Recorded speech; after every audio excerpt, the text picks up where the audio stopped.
Welcome to STAT's virtual event, Taking the Pulse of Clinical Trials, in partnership with Applied Excel. I'm Matt Herper, Senior Writer for Medicine and Editorial Director of Events here at STAT, and I'm sure you know how this works by now. Before we get started, a few quick housekeeping items. At the bottom of your screen, you should see several icons. Use the chat feature to chat amongst yourselves or to send a message directly to the STAT Events team. But please don't put your questions for us in the chat. Put them in the Q&A tab. We do want them. In the Q&A window, you should be able to see questions other attendees have asked and upvote those questions that you would most like to see answered. We will be taking questions throughout the chat, so please don't wait until the end to submit. This is part of what makes these events engaging and fun. We want to hear from you, and thanks again for being here. I'd now like to welcome Francesco Marconi, co-founder and CEO of Applied Excel, for a pre-recorded demo of the STAT Trials Pulse tool.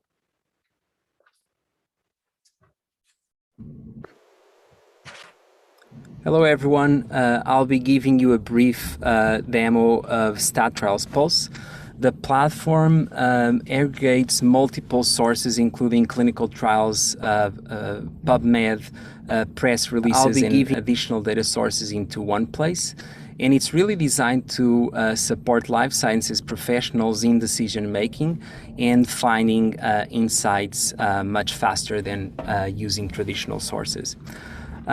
So once you log into the platform, you'll be taken to the home page, where you can see the latest platform trends and insights that we are detecting.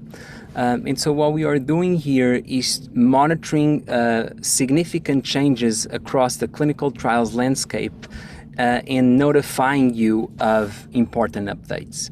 There are many features that you can explore at your own pace. For the sake of time today, I'll just focus on how you can build your own feed. So you can go to the Explorer section here, and this is basically where you can set up a watch list where you define the attributes that you're interested in, the types of events, and add additional filters. And once you save that feed, you'll be alerted of every time there's an occurrence that matches your criteria. So as an example, I'll select Alzheimer's disease as a topic. You can add as many topics, including conditions, organizations, diseases, as well as events. Today I'm going to set up a feed looking to roadblocks of Alzheimer's studies. So I'm going to select stop early events, and I'm going to select a few categories. And these are all proprietary events that have been developed in collaboration with our colleagues at STAT. So I'll select safety, stopped early because of safety, regulatory issues, futility, enrollment, and so on. And as I'm selecting these filters, you see that the feed is being updated. I can go a little deeper and say, I'm only interested in studies that are sponsored by industry organizations and later stage trials. So as you can see, you can go deep and you can create a lot of granularity. I'll save this feed, which I'll call Alzheimer's roadblocks feed, and I'll create this feed. So what happens every time that you create a feed is that you'll be notified of events that match that criteria. We'll just explore one of these alerts or cards where, here at the top we detected a Genentech study that stopped early because futility. You see this little label here, which is generated by an algorithm developed in collaboration with journalists. And so what the algorithm is doing on the background is going through the clinical trial, reading the trial, and then classifying it in different ways. In this case, it's classifying that it stopped early because of futility, and we provide the context of the section of the clinical trial that we use to make the classification. You can go much deeper into the clinical trial. So I'm clicking on that card where you see a timeline with different events that we have detected over time, and this gives you a sense of how the trial is progressing.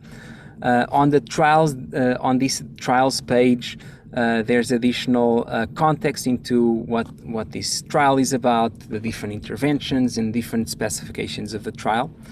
And then one last thing that I want to highlight today is that within the clinical trials page, we have this module that is looking for similar trials. So it's actually reading the metadata, is reading how the trial is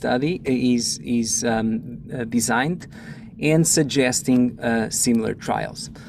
So in this case of Genentech, there's a trial here also for Alzheimer's, and you can go, you can click on this trial and similarly go much deeper.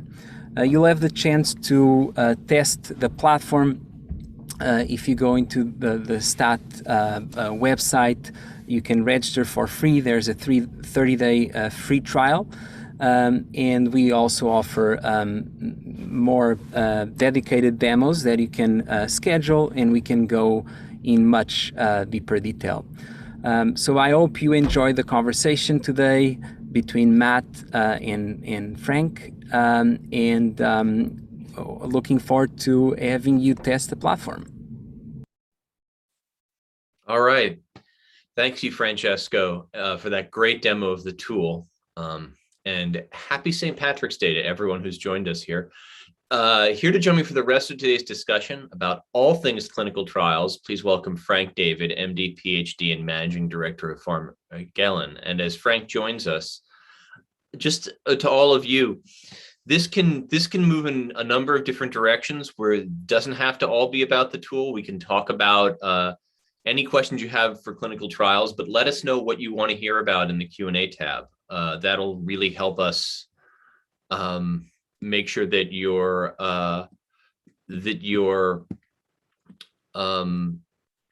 needs are being answering your questions. And we do have the first question, and Frank, I'm just going to answer it before we start, and then I know you want to give a COI. Yeah. Ahanoa Javega Kalabuig, who's, I hope I pronounced that right, asked, could you confirm if the tool only includes existing trials or also upcoming trials? This tool has every trial that's listed in clinicaltrials.gov. So I think it's mostly a tool for finding trials that haven't read out yet, although you can also look for things like results or be alerted when results are added to clinicaltrials.gov. But it's really a tool for searching what's listed there. Obviously, trials that have not been listed yet will not be in the tool, but certainly we're talking about trials that are running and trials that have been listed but haven't started enrolling yet. So thank you so much. And welcome, Frank. Thanks for joining us. Thank you, Matt. Great to be here. And you wanted to give a brief... Yeah, good. So as you said, I run Pharmagellon, which is a biotech consulting firm. So just as a quick COI, any company that I mention, although nobody's paying me to be here, you should consider that I'm either conflicted or potentially conflicted with any company that I mention. And my spouse works for Sanofi Genzyme. So, and you're conflicted because you might do business with them? Absolutely. I might have in the past, or I might in the future. I aspire to do business with everyone. So there you go. It's a good aspiration, but I want to start here before we dive into the tool. You know, you've gotten to watch from a seat that's different from a lot of investors because you're consulting with the industry. From your perspective, what is it that investors tend to get wrong when they're looking at clinical trial data? What is it that they fixate on or don't understand? That's a great question. I think, you know, obviously investors, we're going to sort of put in air quotes here, the more experienced, you know, I think the degree of challenges goes down as one spends more and more time in the field, obviously. You know, I think that what I see among sort of people who are more diversely investing or maybe less experienced in life sciences is often reacting very much to the news without having sort of created a preformed opinion of what they thought was going to happen before the news actually read out. I think, the person was asking about what's in clinicaltrials.gov.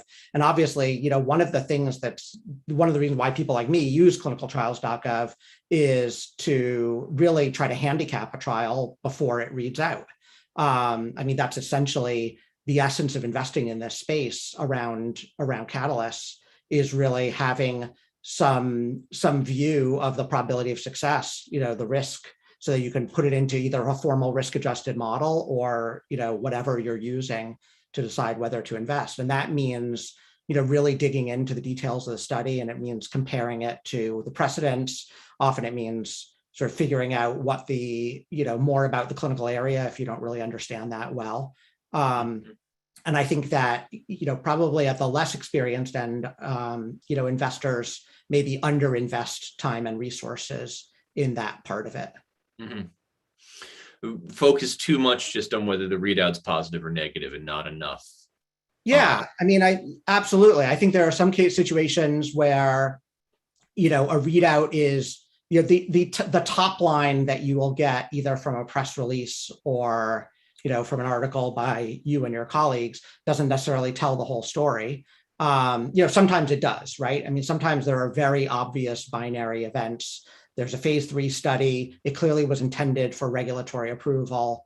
The endpoint is pretty clearly kind of fit for purpose for that, and it either hits or it doesn't, and it's kind of obvious, right? Right. The simple example is if you have a trial for mortality and you gave half the people placebo and half the people a drug, and the people on placebo died and the people on drug didn't.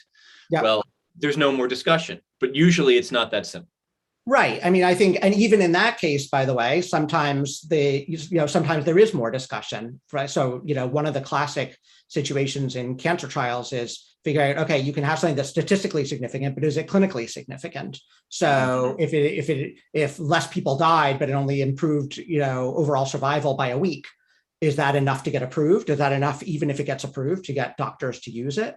Those all factor into the model, if you're thinking about that as an investment. So there are situations which you can win the battle and lose the war. And again, if you reflexively just assume positive is positive, then you might miss that part of the story. And then on the flip side, I think there are situations, I'm thinking of a trial, an example, you and I talked about this earlier. There's this company, No Therapeutics, which is working in stroke, where they ran a phase 3 trial where it failed. But the reason it failed was because the half of the patients who had gotten anticoagulation didn't have any effect. And it turns out they figured out afterward, while they were analyzing their data, that there was some pharmacologic interaction where basically anticoagulant inactivated their drug. So yes, it's a failure. That doesn't mitigate the fact that it's a failure, but it's a failure that actually portends, I think, to anyone who's in that field, probably portends future success, because they're they're running a new trial only in non-thrombolytic receiving patients. So, I think it would be a mistake in that case, similarly, to sort of reflexively write it off and say, failure, move on. They're a private company, so there wasn't the sort of public markets angle there, but I think the general principle still applies there. Right. Well, not every positive is positive, not every negative is wholly negative. Right. And there's also, I guess there's cases like that, like the Novartis CAR T trial, where really you are in a competitive situation. So making that mistake that you designed your trial differently and your competitor succeeded. Bristol and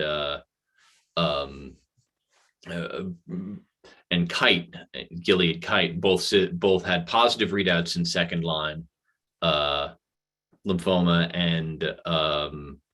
and Novartis didn't.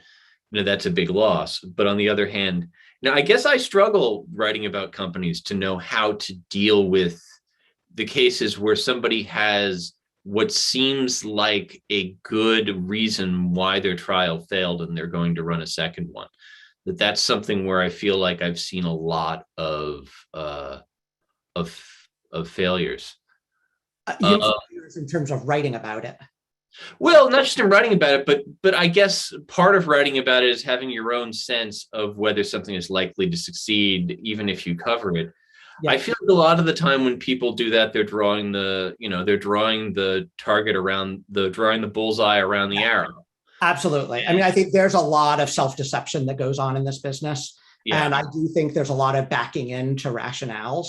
I think, again, Francesco showed the Alzheimer's example. Alzheimer's is kind of an interesting case to think about just because, objectively, if you take all disease areas and you put them on a spectrum of just inherent risk in the disease area of developing drugs, and maybe at the good end of that would be, I'm trying to think of a good example. How about antibacterials, for example, right? Where, the preclinical effect, in many ways mirrors the clinical effect. If you kill bugs in the dish, you're probably going to kill bugs in people, assuming you get good pharmacology, right? And then on the extreme bad end of that, in terms of riskiness of clinical areas, I would argue sort of Alzheimer's probably falls in there, which means, sure, you can have some interesting data and you can convince yourself that early stage data are useful.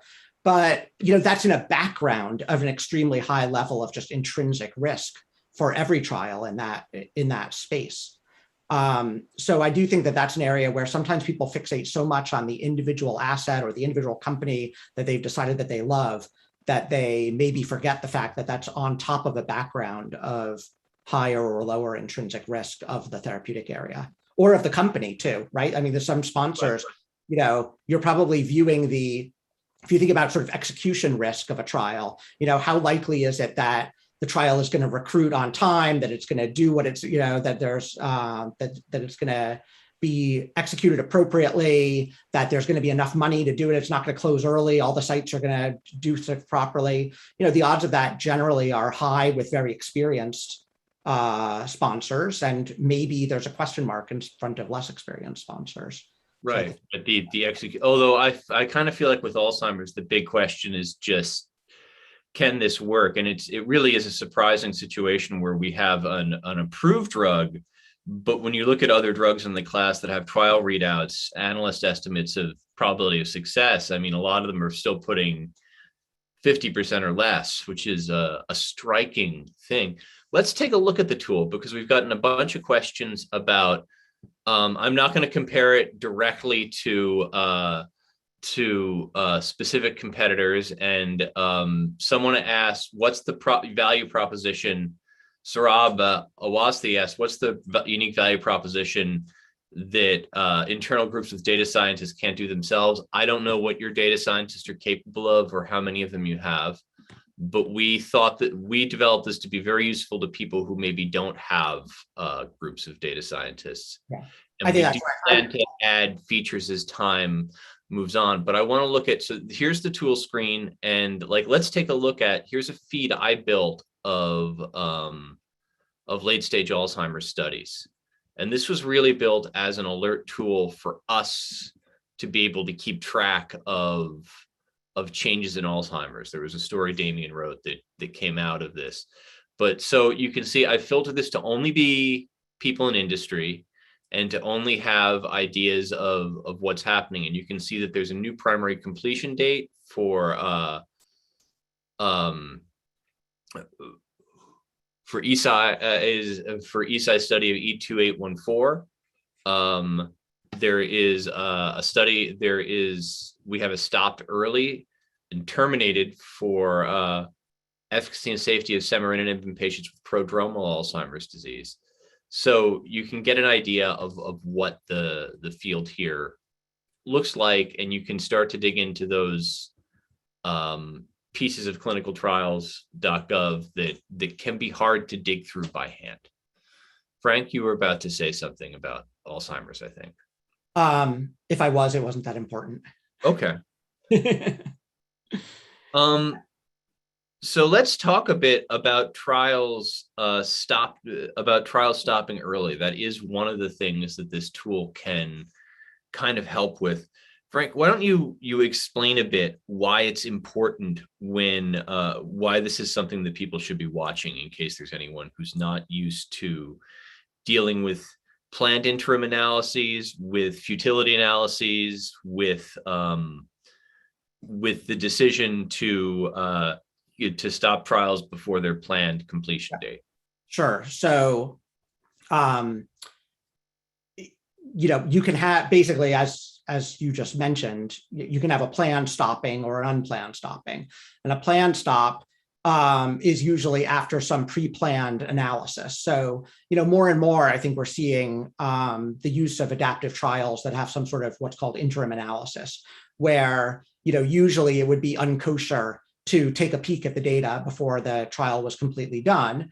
But if you have the right statistical tools and the right kind of operational controls in place, you actually can take an interim peek at the data. Now, why would you want to do that? Well, actually, from a sponsor's point of view, it can do a couple of things. First of all, if the trial is clearly at a point where there's just no hope that it could succeed, you've analyzed enough of the events that even if everything came up aces from there on out, you still were going to miss the primary endpoint. It's not just ethically good to stop the trial at that point, but also quite honestly financially good to stop the trial at that point. You just call done. Another thing that happens are these adaptive trials with sample size re-estimation, where there are tools you can use to basically say to basically tell you that you need to add more patients to the trial, again, under sort of fixed rules of how to do that. And that often occurs in a situation where you're running a trial where you have some uncertainty about how big the trial should be, just in terms of the statistical power that you need and the difference that you want to show. And so you take that interim look to sort of see if it's tracking the way you thought. And if it ends up not tracking the way you thought, that's not necessarily a disaster, but it means, I had 500 patients and I actually needed 700 patients. So then you have sort of a rule in place before you even start the trial to, not stop the trial. You're going to keep going, but you're going to add more patients. One thing that I've seen companies need to be very careful about with those adaptive designs is that you can functionally unblind your trial, meaning that you can end up with your estimate of sample size, end up telling yourself and or telling investors, and or the important thing is you could end up telling patients, telling volunteers and the clinical trialists kind of some idea of where the point estimate is. And that's something that I could imagine the FDA not loving. Yeah, it's interesting. I would say in general, and I don't claim to be a regulatory expert, but there is regulatory guidance, and certainly when I've talked to clients, what I understand to be true is that informally, regulators in the US at least, and I think the same is probably true in Europe, regulators are generally enthusiastic about using these, provided you're using them for the right reasons in the right settings. So if there is just truly an amount of uncertainty around how to design the trial, how big to make the trial, and you can kind of make the case, look, nobody knows. We have done our best to figure this out, but honestly, nobody knows. And this is the most ethical and responsible way to design the trial. I think regulators are pretty good with that, provided there are the appropriate safeguards and the appropriate stats behind it. I think your point is interesting, which is there is a little bit of a signaling function because, often if the trial is in the sample size re-estimation case specifically, if the trial keeps going but is made bigger, then you kind of do have a sense of what the boundary conditions are for what the effect size could be. So, that was in the Synesis Valor trial from several years ago. That was one of the first big phase 3s that used this kind of method. That being said, I think tell us a little bit more about the Synesis trial that people don't remember. Well, so that was an AML trial where essentially it was a phase 3 study, and they ran it basically that they were going to do an interim analysis where there were 3 possible outcomes. It could either stop for efficacy if the efficacy were above a certain bar. It could stop for futility, or there was this middle, quote unquote, promising zone. And in the promising zone, the plan was to add some number of patients. There's an interesting sidebar there where, things have been written about this a little bit by me, but also by other people. There's an interesting sidebar that Royalty Pharma actually did a deal with them, an investment deal, which was tied in part to the interim analysis. So basically it turned into sort of a fundraising and valuation exercise, as well as just a clinical trial exercise, where basically, because you got a better sense of what the odds of success of the trial were and what the effect size was going to be at the interim, that gave Royalty Pharma and Synesis a different view of how much it was going to be worth And, that allowed them. And then Royalty Pharma said, okay, if you need more money for the more patients, we will throw that in. And here are the terms, basically. So there's an interesting sort of finance angle independent of the clinical trial. What ended up happening was that they did fall into the intermediate zone, what they call the promising zone. So they did upsize the trial, and then it ended up just barely failing in the final analysis. So, there's still a chance of success and a chance of failure. And actually, the way these things are usually designed is because you upsize it, you don't get that much more. You don't get that much more information. I think, just going to your point, I'd have to think about it a little more, but I don't think you get that much more information about the likely point estimate, because you are then upsizing the trial, right? So you're gonna no, if you that is actually what I would use as the test of whether you're doing it right. Yeah, no, it's interesting. If you know what the point estimate, if you can back calculate the point estimate from what your DSMP is telling you, yeah, maybe you did something that you shouldn't have. Is actually exactly right. Exactly right.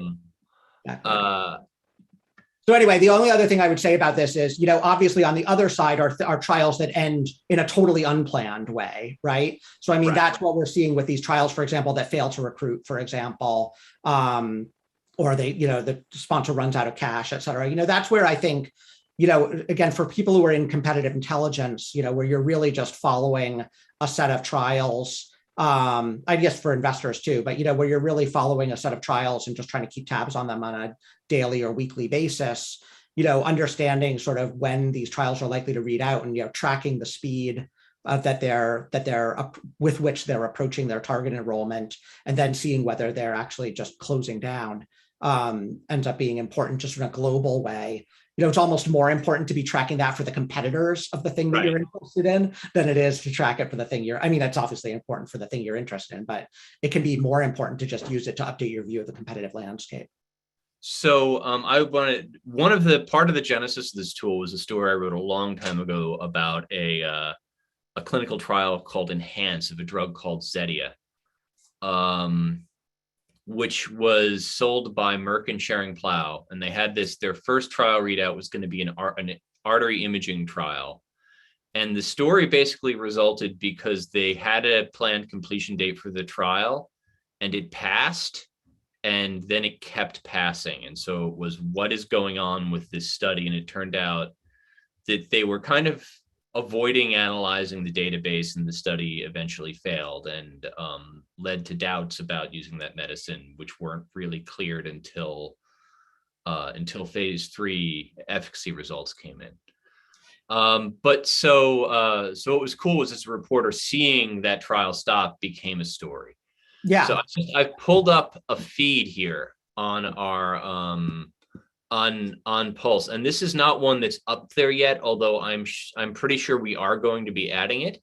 I have a feed like this for just cancer trials, but this is a feed I built for stopped trials. These are trials that are stopped, and I filtered this by a bunch of things in addition to what the tool naturally does.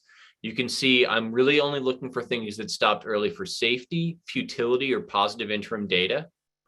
I found through trial and error that the others tended to be noise. And I'm looking at industry, government, and again, I took out phase 1 studies. You may not share my bias against phase 1 studies, but there are a lot of them. Yeah. Well, the other thing to know, of course, is that phase 1s are not mandated to be reported in clinicaltrials.gov anyway. So, you do only see a pretty small subset of phase 1s in ct.gov, whereas all the phase 2 and above are by law mandated to be registered. So I just wanted to point this out. This is an interesting, we see here a whole bunch of studies that were just stopped for futility. One is semarinumab, one of durvalumab, tremi, and radiation therapy. You can click on these and see why it was terminated. This one was lack of efficacy. Another one stopped early. Again, this one for a disconnect between dietary guidelines to limit potassium intake and clinical practice. The number and unknowns and differences make the results unlikely to be translatable into clinical practice. So you can kind of filter through this. And so for people asking, this is one of the main things this tool is designed to do, is to let you keep track of an area of for specific types of clinical trials or specific types of events in a way that's very hard to do by just searching clinicaltrials.gov. It's not a patient recruitment tool. It's really a tool for people who are trying to monitor clinical trials that came out of our own needs of being able to monitor clinical trials. I would say, one thing I've seen just in real life with clients is, often, again, this ends up being interesting from a competitive intelligence point of view in terms of drugs with a similar mechanism of action. You're really trying to get the earliest possible read on where the wind is blowing from other people's studies, like whether that's, halting due to futility on the efficacy side, or halting due to safety signals that maybe had not been observed yet. Obviously, as you keep going through, phase 2, a lot of things pop up in phase 2 that didn't necessarily pop up in phase 1, and similarly phase 3 versus phase 2. So, you do see these situations where new safety signals pop up and they have read through across the MOA or across the target. Frank, I'm gonna have trouble with your last name, but I'm gonna try. Not you, Frank, but a Frank who asks a question. Frank Makosic asked reasons for stoppage simply based on what's provided to clinicaltrials.gov or an alternative feed of information. Most of the information in this is from clinicaltrials.gov. For stoppage, I think that's certainly true. There's a lot of information provided for clinicaltrials.gov, and the idea is that if somebody stops a trial, this will tell you as soon as they report it to ClinTrials. In terms of alternative feeds of information, this does incorporate press releases. It does incorporate some other published data sources. And we'll be doing more. And it also does kind of learn what you're looking for and starts to tell you kind of what you want. I wanted to answer a non-tool related question from Christine Sarkissian. Frank, what are your thoughts on the factors to consider in choosing a location for phase 1 or 2 or 3 trials? And do you see any trends in trial locations? And I'm just going to note that one trend seems to be that people look like they're about to be doing many fewer trials in Russia, and sadly also in Ukraine and Belarus. A lot of big pharmas stopping enrollment and taking other moves there.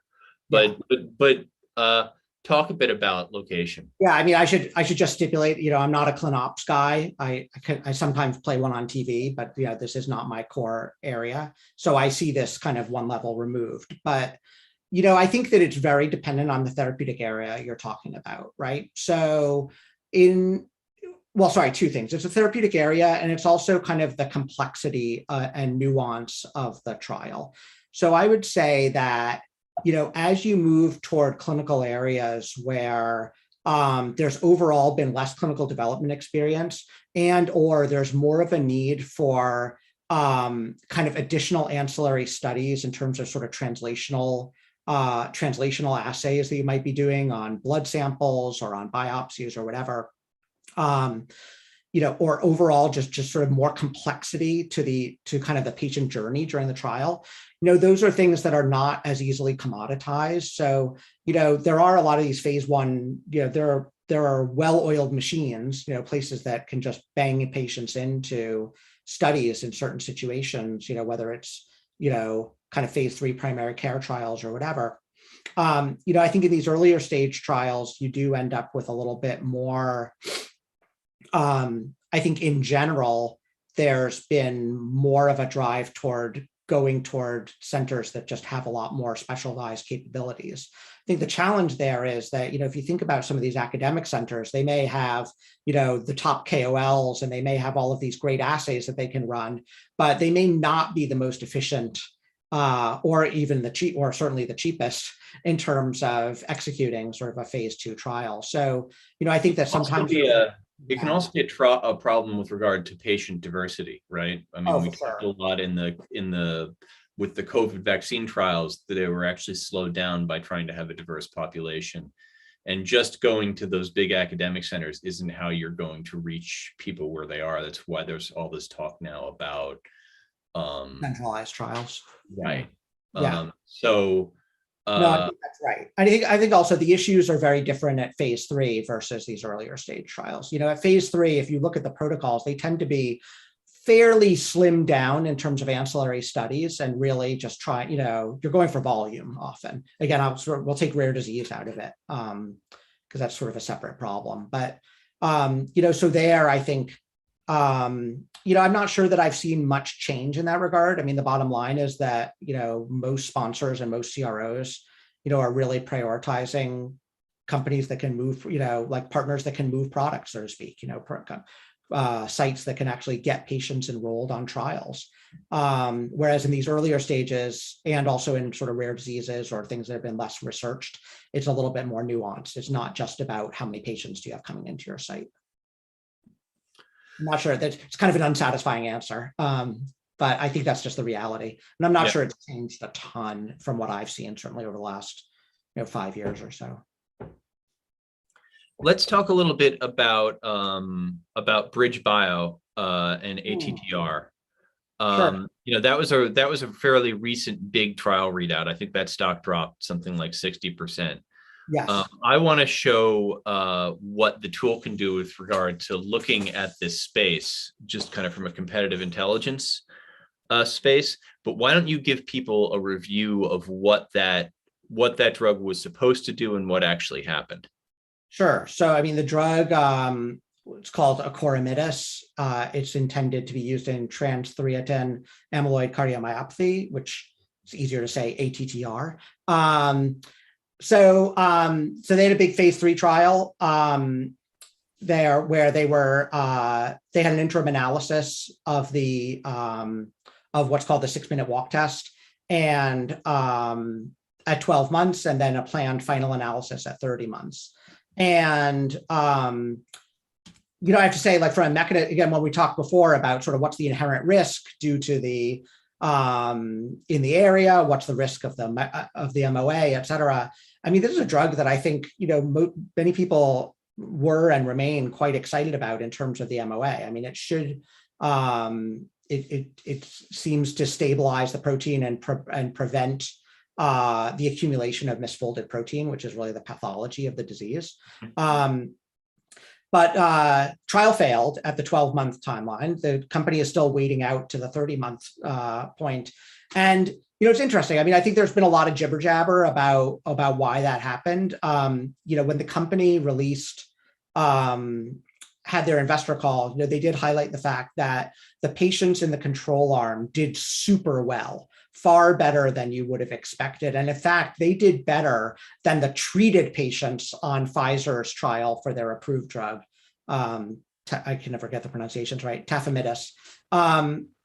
So that was a bit of a shocker. And, and I think that from a analytic point of view, for me, the interesting question there is to rewind the clock and say, okay, could you have predicted that just looking at the publicly available information, or was there anything to make you concerned? And, again, Monday morning quarterbacking is always a little bit, you should always take it with maybe a tablespoon or a cup of salt.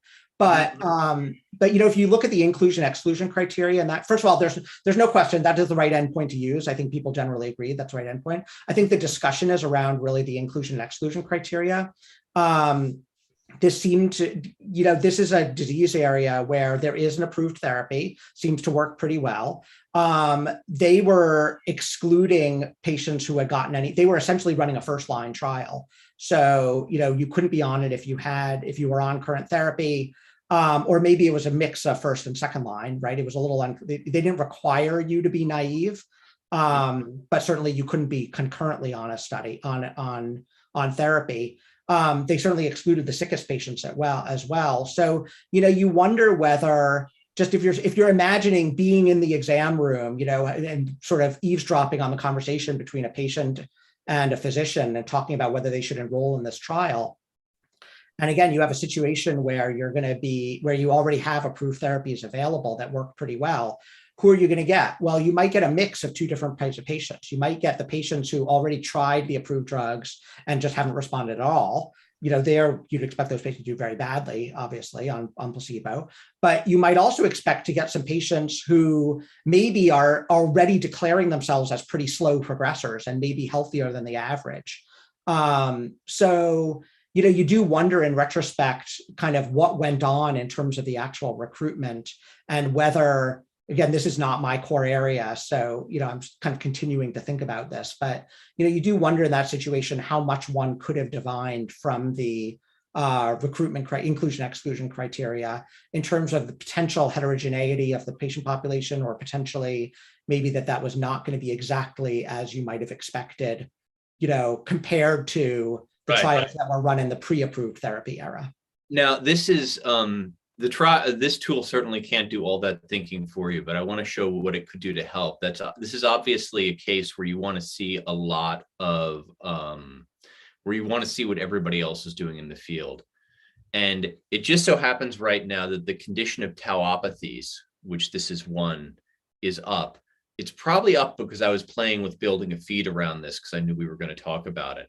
But I'm just going to go ahead and click on that and show you that this gives you a feed of various tauopathies that are running, which you can then do a whole bunch of filtering on. The same kind of things that that I was talking about before. I would probably take out government studies, for instance. This I'd probably limit it to phase 2. Yeah, I would do a bunch of things like that. I also wanted to answer a question that's in the feed, which is, can you use the tool to follow trials at one institution? Well, let's give it a shot live right here. It's not how I usually use the tool because it's not what I do, but I can see why you'd want to do that. And so here, I put an MD Ander, and here's MD Anderson Cancer Center. And here is what looks like a pretty comprehensive early list to work with of studies going on at MD Anderson Cancer Center. There are a bunch of ways you could cut that, but so that is something that this tool has some capability to do, and that I'm sure the Applied Excel team would be interested in helping you figure out how to do that. So just wanted to get that in there. Frank, have we gotten to talking about Caladitas? Because that was something we wanted to talk about a bit. I think we have not. We could certainly talk about it. Yeah, why don't you give people a sense of that? Sure. So Caladitas, for those who don't follow nephrology obsessively, I'm married to a nephrologist, so I do follow it even if I don't want to. So Caladitas had an accelerated approval for a new drug in IgA nephropathy, this drug Tarpeo. I guess the interesting story there is that they got their accelerated approval based on really improvement in proteinuria over a relatively short time scale. The interesting question there is really what's going to happen longer term in terms of EGFR, the EGFR readout, which is really the endpoint that's required for full approval. I think it raises some interesting questions around, surrogate endpoints. I know we talked about Alzheimer's before. Alzheimer's is one of those cases where, the surrogate endpoints have proven themselves not to be particularly useful in terms of predicting the real clinically approvable endpoints. I think this is a case where, most nephrologists, I think would feel pretty good about significant improvement in proteinuria translating into a significant improvement in EGFR. Obviously, there's some variability there, but I think this turns into something where you would probably say that all other things being equal, the risk, the overhanging risk that they're going to fail in their 2-year readout is probably pretty low. There's also some interesting issues. Again, getting back, when you dig into individual trials, to me, the inclusion and exclusion criteria are always just super interesting. And it's one of the places where you get maybe the most granular detail from a tool like this or from ct.gov, because you can really use that both competitively to understand whether different populations whether different trials are addressing different populations. You use it to assess sort of the relative heterogeneity or homogeneity of the patients, like what we were talking about with the BridgeBio example. In this case, there's also an interesting issue where, they got their inclusion and their label were based on urinary spot protein to spot creatinine ratio. Sorry, spot urinary protein to creatinine ratio. There's a little bit of an evolution from what I understand in nephrology about sort of how much people are using that as a way to track patients as opposed to using 24-hour urine. So, it would be an open and interesting question from a commercial opportunity point of view to look into something like that and say, okay, like, is it going to matter? Like, okay, they have this label where they're recommending it for use only in patients with a certain urine protein to creatinine ratio. But if that's not what people are measuring, so maybe it won't matter that much. Maybe physicians will be happy to use it, quote unquote, or sort of quasi off label in the patients where they don't have those data, but they still think the patient would benefit because of their 24-hour urinary protein. Those are questions that, again, from an investor point of view, from a modeling point of view, end up being interesting just in terms of trying to figure out what percentage of the patient population are you actually going to capture. Okay, I want to answer one last question here. And then I think we'll probably, and this is really a tool related question, but it's from Janie Matthews. For patients seeking trials, whether new or replacement, what are the advantages of using this tool versus clinicaltrials.gov? For some things like location of trials, I think you might actually, clinicaltrials.gov may be a better interface. That's not really what this tool does, but it can be helpful. So this hasn't been our main use case, but it's a little similar to some stuff I do as a reporter. So you're going to get to see my feeds, which you'll notice that the ones that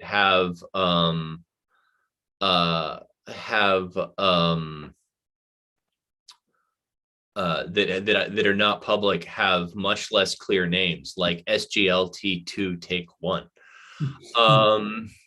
But this is one on spinal cord injury that I was doing, and I was doing it particularly. Share your screen. I need to share my screen. So you didn't get to see all my silly names. No. Oh well, we can do that afterward because I'm already on. Okay. Spinal cord phase 2 and 3. These are, as the title says, as it says on the box, phase 2 and 3 titles ongoing in spinal cord injury. And I found this a somewhat more usable way. I really wound up using them both. But I thought that this does provide a way of looking at titles that at trials that was a bit difficult through just searching clinicaltrials.gov and seeing what was there. And you could search for only active recruiting, which clinical trials will let you do, but would help. And you can look for things like whether there have been delays in the studies, which might be things that you'd think of. So I think also from an event point of view, you could I wonder whether you could set it for, adding sites, for example. That would be, from an event point of view, that would be an interesting thing. I don't know if that is there right now. Let's check. But I think that might be a thing to note. Yeah. For the team, because I think that's probably a good one that I hadn't thought of in development. It would be a really cool thing. Obviously, trials that are adding sites, that's potentially interesting from a news value too, because it may mean they're getting done faster, or it may mean they're having trouble enrolling, either of which is interesting. Yeah. So those are things that you could do. Do we have any more questions out there? Let's see. I think that's it. Does anyone else want to ask a question? Anyone else going once, going twice? Otherwise, Frank and I will kind of close this out.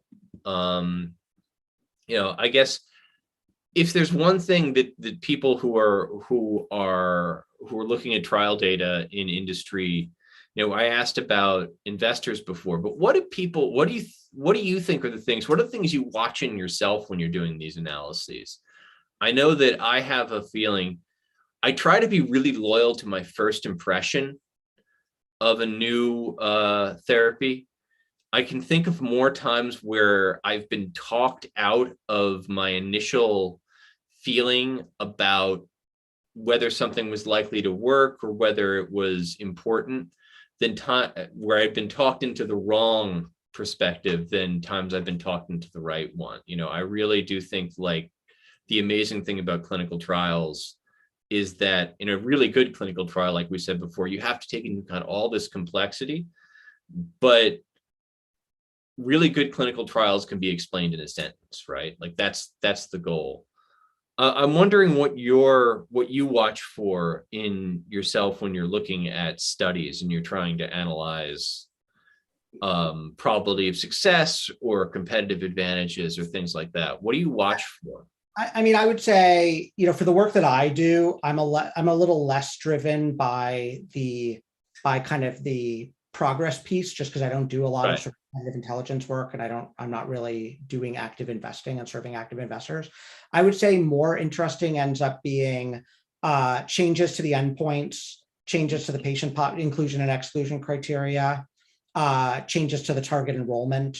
Those end up being things that that always merit a closer look, because again, separate from the question of whether those are kosher or not, from just a trial integrity point of view, those are the things that that form the basis of differences between otherwise closely related or competitive trials. So, that's where I think you can learn a lot from just getting a good understanding of what secondary endpoints are people measuring, and if they're adding new secondary endpoints that you hadn't thought of before, or that are sort of unique in that area, certainly worth kind of asking yourself why that's true or not.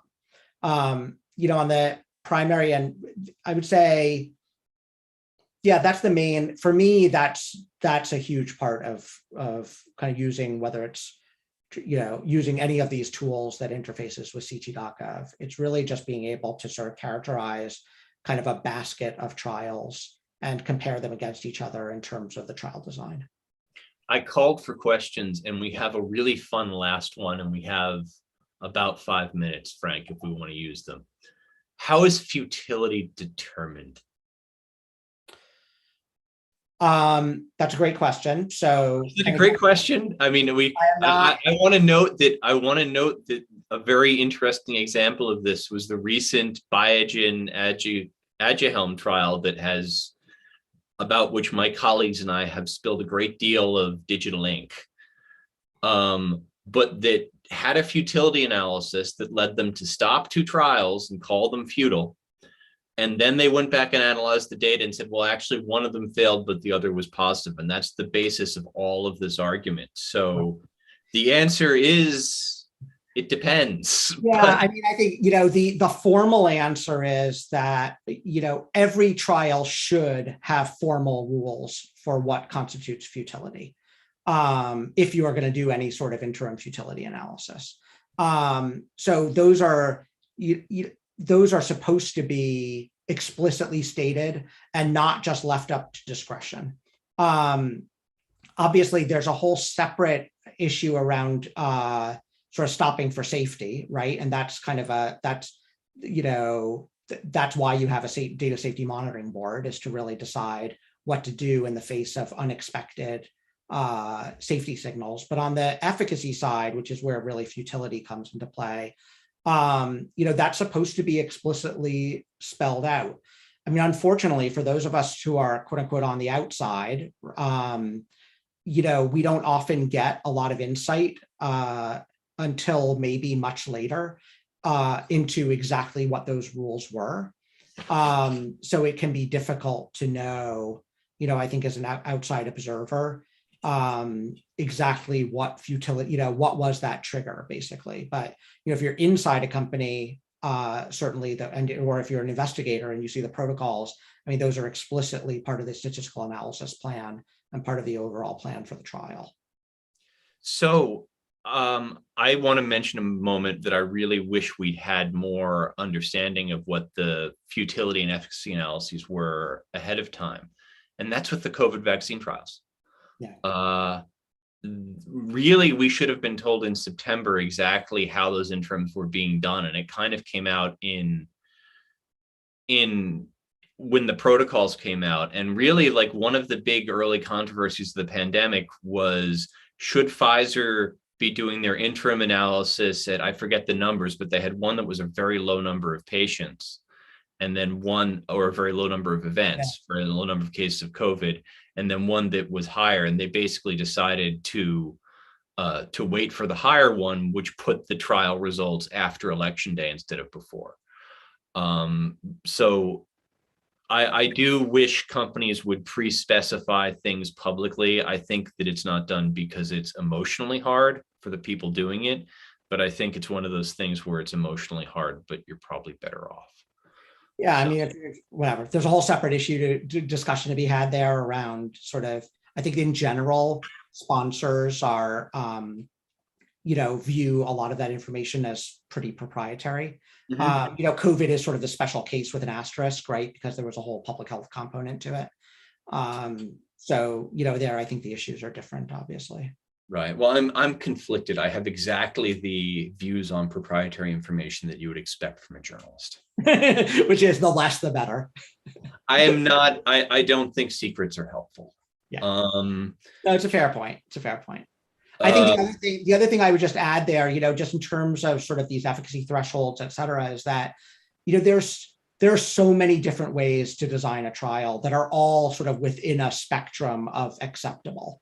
So, a lot of the nuance, just like a lot of the nuance on the investor side, is that you might look at a phase 3 trial and I might look at the same phase 3 trial, and we may have different ideas about the probability of success. Similarly, I could take the same asset and the same indication and put it into 2 or 3 different companies and come out with 2 or 3 different protocols for how to design the trial and how to do the analysis.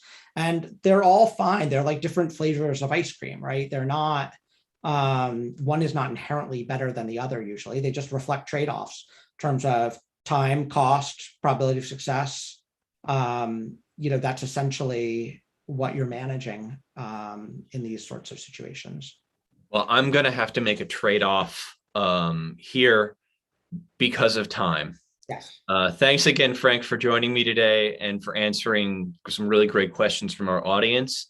Thanks to Applied Excel for building this tool with us at STAT, and to all of you out there who took time to join us. Since those of you who came through to the bitter end here are, would be wonderful attendees at STAT's next big in-person event, our 2022 Breakthrough Science Summit. It's hybrid, meaning that you can also buy a virtual ticket.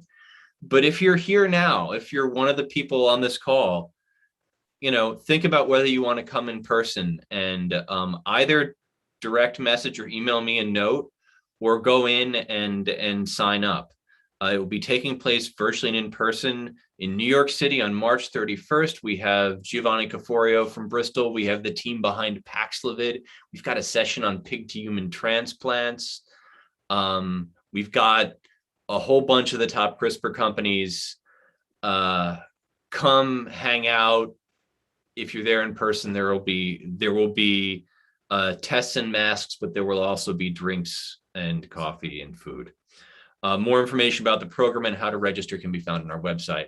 Thank you so much for being here, Frank. Thank you so much to all of you. See you next time.